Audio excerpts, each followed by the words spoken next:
Hey everyone, what's up? Welcome back. If you read the title, you know what time it is. It's time for another social media manager Q&A. And hey, if you're new here, welcome. I'm Latasha, and I do a lot of different things in the online business world. I have this online education that you're watching right now. I have courses specifically for social media managers, but I really got my start in this entrepreneurship journey of mine as a freelance social media manager. So that is what we're going to be talking about today.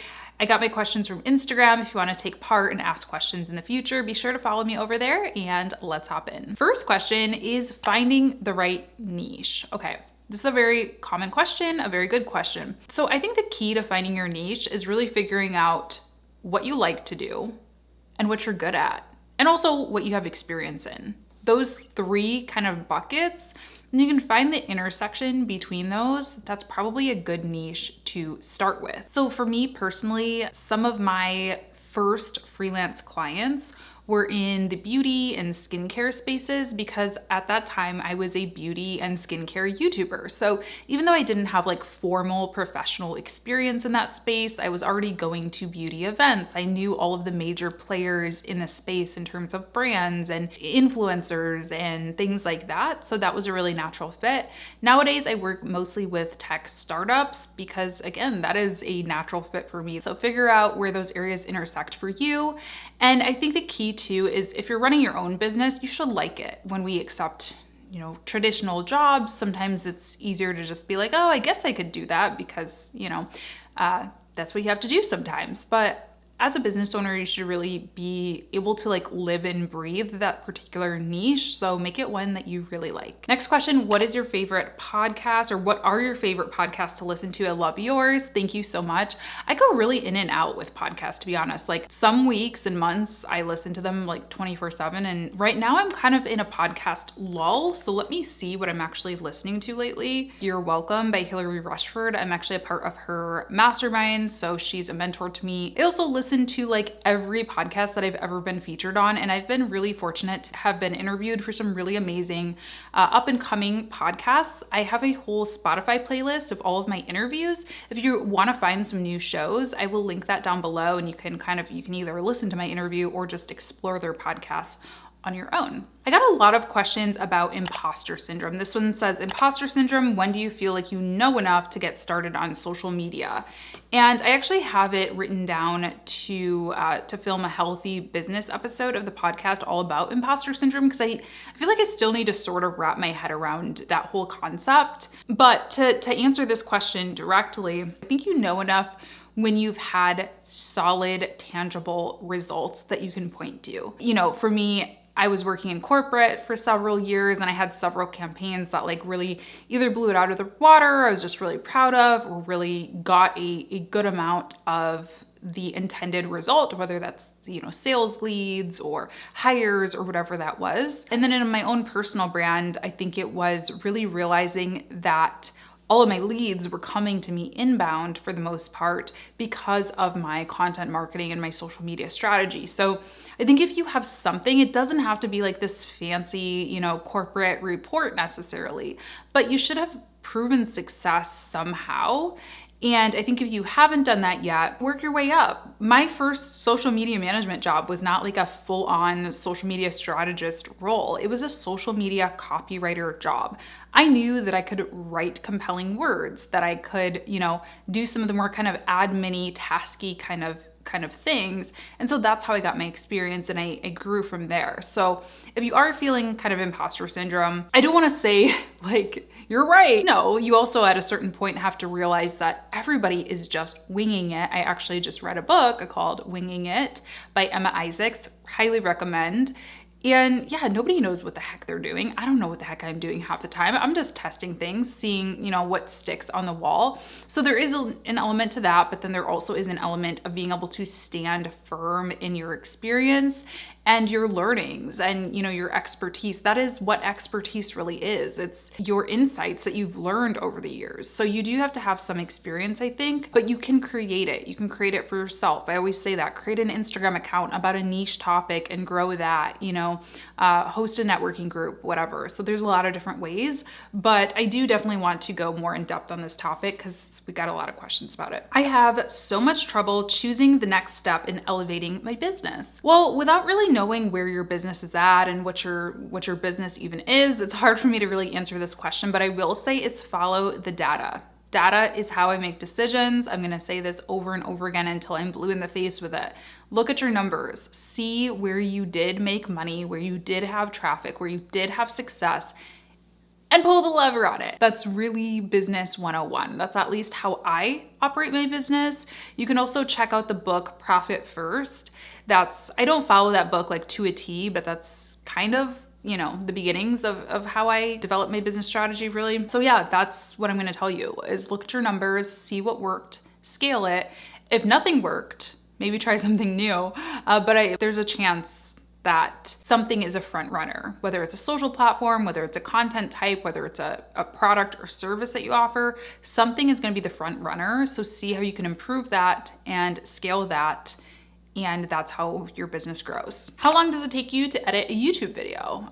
It really varies a lot. YouTube is very time consuming. I do have an editor who edits the Friday podcast episodes, the solo ones, but for like my vlogs, I would say a good average is probably about six hours. It's about a good day's worth of work if you include the thumbnail, the description box, all of the links and annotations. It's not even what they're called anymore. I think they're called cards nowadays. Yeah, I would say it's a good day's work. So times that by 3, that's 3 days of work. And then I have like 2 days to do other stuff. How can I break the ice with potential clients? I don't know if they're talking about like kind of that awkwardness of just like the human, the person-to-person communication, which I do struggle with because I'm very awkward, shy, introverted. So some things that I've learned over the years is just to come up with like a set of icebreakers. And I don't do this anymore, but when I was first starting out, I would keep like a sticky note on my desk of just like questions to ask when things got awkward or when you first got on a call. So first crack open the laptop, join that Zoom call. It's, hey, how's it going? Like, how's the weather where you're at? It's raining here. That's such a bummer. It's July, Or do you have any fun plans this weekend if you're meeting on a Thursday or a Friday? Or what did you do this weekend? Did you have a good, weekend? Just little things like that can kind of help so you're not just like going right into the business because it can feel kind of awkward. If you're talking about maybe like client issues, I think that's a different thing and I'd have to kind of know what the client issues are. But I do think that having that good communication, which will start with some of those icebreakers and just being able to talk to them like a human is really important in addressing those issues and preventing those issues. And I think that's my number one piece of advice, honestly, is look at everybody as your equal. Nobody's better or worse than you. You should respect people. You should respect people's expertise, their positions, all of that. That's fine, but nobody's a better human than you. You're just talking to another human. CEOs, owners, founders, they're all human beings. And so if you can learn to just get along with them, be kind to them, usually the problems aren't quite as severe. Entrepreneur comparison, struggling big time. I did a podcast episode kind of about this recently, about kind of going at your own pace, staying in your lane, if you will. But I will be honest that I have struggled with it in the past. And it does sometimes just come out of nowhere. I'll be like, oh my gosh, why do I feel jealous of that person? Or why am I comparing myself to that person? And I think, honestly, my biggest tips are just to know that they're steering their own ship. Everybody has different things going on. Everybody started at a different point. I saw something, I think, who posted it? I think the Financial Diet posted it, but it was like, let me just find it because I'm gonna quote it wrong and I don't wanna do that. Stop comparing the life you're building from zero with the life someone was gifted through generational wealth. That one really resonated with me because I am, and I know a lot of you are also building from zero. I have no generational wealth. I have no, other entrepreneurs really doing the same thing in my family and that kind of thing. I didn't have, a husband supporting me or anything. I mean, I am married now, but, I didn't have someone like financially supporting me ever. So that doesn't discredit people's journeys who do have generational wealth, who do have a supportive, family, husband, whatever. It doesn't discredit them, but we are starting at different places. It just doesn't make sense. It doesn't make sense for me to be at the same place as they are. They've had a massive, what do you call it? Jumpstart? I don't know. I personally feel like I have a lot of advantages over people who have generational wealth because I know how to make something out of nothing, etc. So it's not to say one is better or worse, but we're not going to be at the same place. I talked about in that video that I felt that about the home buying process. I never had anyone just give me money for a down payment or even to say, oh, hey, here's the family realtor to work with or anything like that. Like I'm literally Googling and trying to figure all this stuff out on my own. It makes sense that I'm not buying my dream house at 22, like a lot of these girls on YouTube are, right? I don't know if that helped at all, but you know, just do you. And there's space for everybody. That's the other thing is like, sometimes even on YouTube, I will admit that there's like a couple other people that people always kind of group me in with. And if I'm being honest, it's an honor to be compared to them because they have more subscribers than me and all that, truthfully. So reframe it, number one. But number two, the more people in your space, in your area, the better. Because think about how you watch YouTube or how I watch YouTube. I don't watch one video on the best lip gloss for people with my skin tone.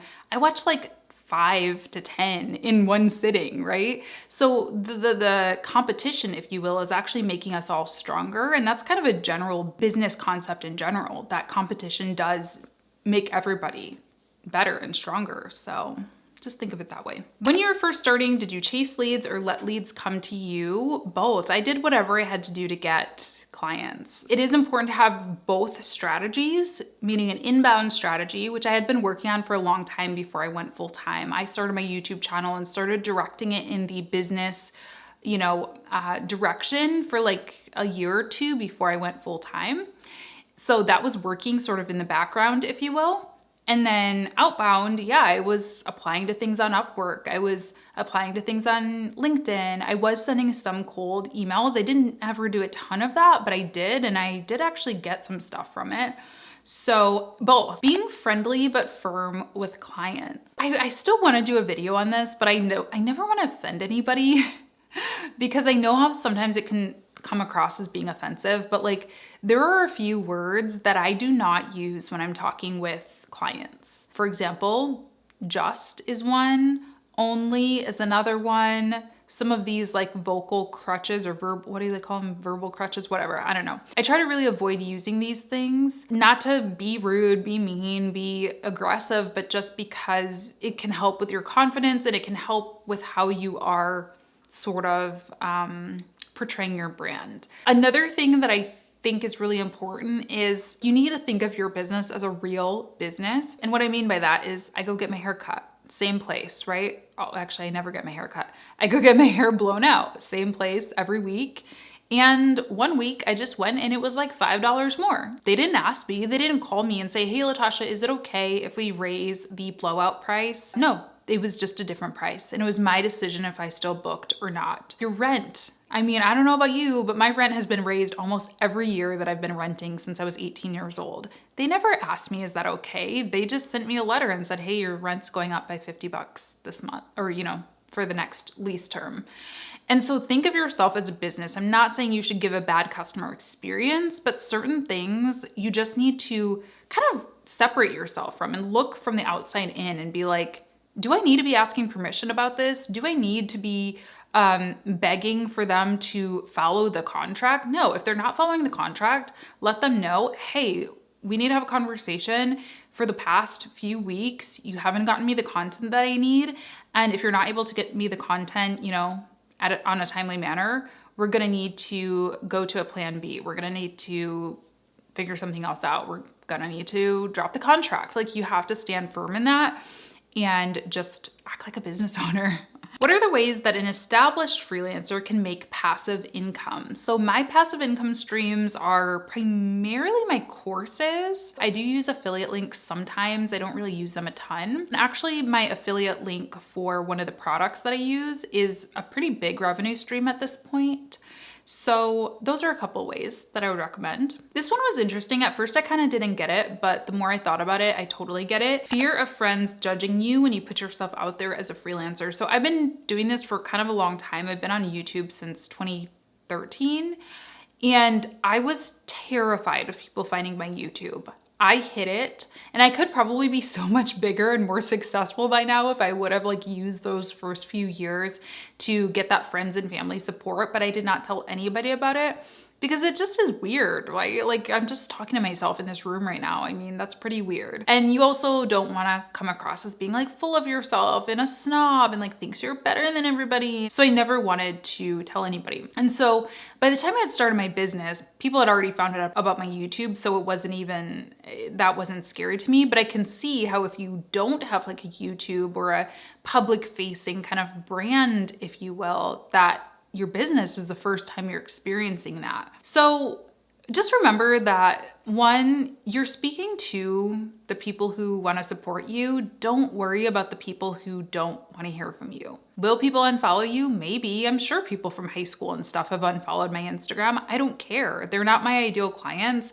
And clearly they weren't like good enough friends of mine, you know, for me to really care about them in that way. Like obviously I don't wish ill on them, but yeah, my real friends, I'm sure they don't like every piece of content I put out, but they're my real friends. So they'll either ignore it or like it to support me. And yeah, your real people, you know, your real friends, your real family, they want you to succeed. And they probably think it's very, very cool. Even if it's just like the smallest side hustle of ever, you're making, you know, $100 or whatever from your side hustle, you're doing something that's productive and that's helping people. Remember that. Remember your core motivation. Remember your mission statement, if you will. Why are you doing what you're doing? It's not just to make money. You're a social media manager because you are helping businesses get their messages out there. And that is a noble purpose. So just keep that in mind. Okay, have you invested in crypto? I have not. I don't know, should I? What should I invest in? I don't know. It's just not really my thing. It kind of scares me. I'm very, very conservative with money.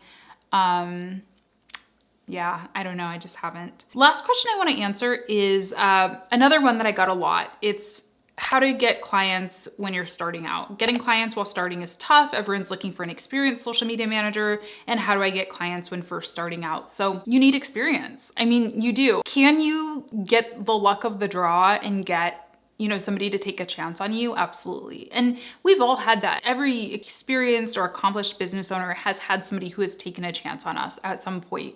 My social media manager copywriting job, that was a chance on me. I mean, they didn't really know that I was a good writer per se, but I had a blog of my own. You know, I had a social platform, I mean, very small, but something to show. So they did take a chance on me. But even still, like I said, they were not giving me the keys to these important social media accounts. You know, I was writing copy and submitting them via an Excel sheet. So you had to find those stepping stones and get some experience. I talk about portfolio projects a lot. I'll link, if I can find my podcast episode about that. It's an audio only podcast. I'll link that below.